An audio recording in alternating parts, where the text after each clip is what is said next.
They never noticed how much of himself he gave every single day. Not once did they pause to wonder if the smile on his face was real or just armor he wore to survive. He loved them with the kind of intensity that burns everything in its path. He stood by them in their storms. He stayed silent when they hurt him. He forgave what should have broken him. And he kept showing up even when his presence was taken for granted. He died for them not because they asked him to, but because he thought loyalty meant giving until there was nothing left to give. He believed that being there for others would somehow earn him a place in their hearts. He was wrong. They didn't cherish him. They used him when he was useful and dismissed him when he was tired. They saw his strength, but not his struggle. They heard his laugh, but ignored his silence. They praised him in public, but forgot him in private, and still he stayed still. He gave still. He kept choosing them every single time, but there comes a moment in every man's life when the silence becomes heavier than words, and the ache of being unseen outweighs the fear of being alone. That moment came to him not with a loud bang, but with quiet realization. It was a night like any other, nothing special about the stars, no storm in the sky, just a stillness that mirrored the hollowness in his chest. He sat on the edge of his bed, staring at the floor, wondering how long it had been since someone asked if he was okay. He couldn't remember. He thought about all the times he answered calls at 3 p.m., drove miles just to sit beside someone who cried, showed up when no one else did. And now when he was the one crumbling, no one noticed. His phone stayed silent, his door stayed closed, and his heart stayed heavy. And that's when he understood no one was coming to save him. No one was going to give back what he gave. No one was going to hold him like he held others. So he got up, not out of anger, not to prove anything, but because he realized that his worth was never tied to how much pain he could carry for others. It was never about being the strongest for everyone else while being the weakest for himself. He started doing the hardest thing a man can do. He let go, not in rage, not with bitterness, but with quiet clarity. He stopped chasing people who never looked back. He stopped explaining himself to those committed to misunderstanding him. He stopped waiting for apologies that would never come. He grieved silently for the version of himself that was willing to die for people who wouldn't cross the street for him, and he buried that man with honor, not shame, because that man was pure, that man loved deeply, and he deserved a proper goodbye. What followed wasn't easy. The nights felt longer. The silence was louder, but something started to shift. He began to rebuild, not to impress anyone, but to survive, to breathe again, to feel something real. He started walking alone, not because he liked it, but because it was better than walking with those who drained his soul. He picked up the pieces of his heart, one by one, learning how to live without the hands that once held it. He stopped performing emotional CPR on relationships that had flatlined. He stopped pouring his energy into people who only remembered him when they were empty. He chose peace over people's silence, over chaos, purpose over validation. And in that process, he found something he never expected. He found himself. He found the man behind the loyalty, the man who was never allowed to fall, the man who was always the fixer, the protector, the giver. He met him for the first time, not in the mirror, but in the quiet moments when no one else was around, and he didn't hate what he saw for. Once he saw a man who had bled for people who never even brought bandages. He saw the scars not as weaknesses, but as proof of how far he'd come. And he realized he didn't need anyone's permission to heal. He didn't need anyone to clap for his progress or acknowledge his pain. He just needed space to breathe and courage to keep going. They called him cold when he stopped picking up every call. They said he changed. When he stopped tolerating disrespect, they painted him as distant. When he stopped being available for their convenience. But he wasn't cold.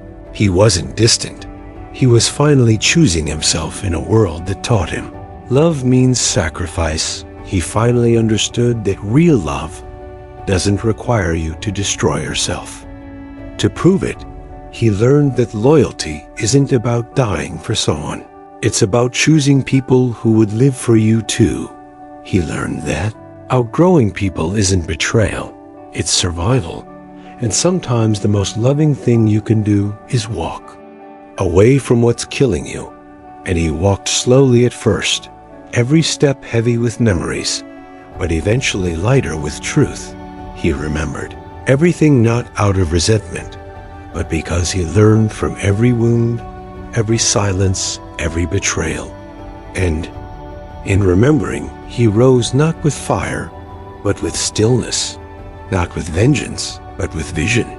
He no longer needed them to see his worth, because he had already seen it himself. He no longer waited for their return, because he had already arrived at peace. They had their chance. They lost a version of him they'll never find again. A man who would have died for them is gone. In his place stands a man who lives for himself, who walks in purpose, who loves with boundaries, who gives with discernment, and who protects his heart like sacred ground. Now, when they mention his name, it carries a silence. They can't explain. They feel the distance they created. They sense the warmth they'll never feel again. And while they scroll through memories, he walks forward into a life that no longer includes them, not out of cruelty, but out of growth, not because he hates them, but because he finally loves himself. Enough to let go, and as the world keeps spinning, as new faces come and go, he carries one truth deeply embedded in his soul. He would have died for them once, but now he lives without them. And that's the most powerful thing he's ever done. He would have died for them once, not because they asked, not because they deserved it, but because somewhere deep inside his soul, he believed that loyalty meant everything. He thought if he just stayed solid long enough, they'd finally see him. If he kept giving, eventually someone would give back. He thought love meant staying even when it hurt, even when his name wasn't mentioned in rooms he built with his own hands. He never imagined that the ones he loved the most would be the same people who would teach him how to live with empty hands and a bleeding heart. But life has a way of teaching you the hardest lessons through silence and slow pain. And when it hit him, when it really sank in, that no one was ever coming to return what he gave, no one was ever going to match his love, his effort, his sacrifice. It didn't break him. No, it woke him up. He stopped romanticizing pain. He stopped calling it strength to stay in places that emptied him. He realized that love that costs your soul is not love. It's quiet destruction dressed in attachment, and he'd had enough. He started doing the unthinkable. He chose himself. He began cutting ties, not with scissors, but with silence, not out of hate, but because he couldn't afford to keep bleeding for people who weren't even watching him die. He understood finally that no one was clapping for his sacrifices. No one was praying for his healing. No one was checking in on his breaking point while he carried everyone else's weight. So he let go. He didn't announce it. He didn't throw a tantrum. He just left. Emotionally, mentally, spiritually, and the absence spoke louder than his presence ever did. There were nights he questioned it all, nights he missed their laughter, their presence, their promises. But he reminded himself that those moments were built on his shoulders, and when he crumbled, they walked away. So he stood up on his own for the first time. not out of pride, but because there was no one left to lean on. And that loneliness taught him something he could have never learned in their presence. It taught him resilience. It taught him to be his own safe place. It taught him that peace doesn't come from people.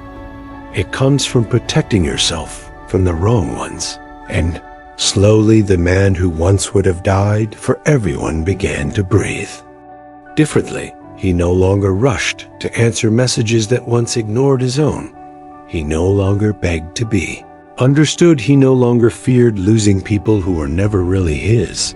He walked into rooms with quieter steps but louder presence, because now he was filled not with desperation to be loved, but with calm, knowing that he loved himself enough to leave.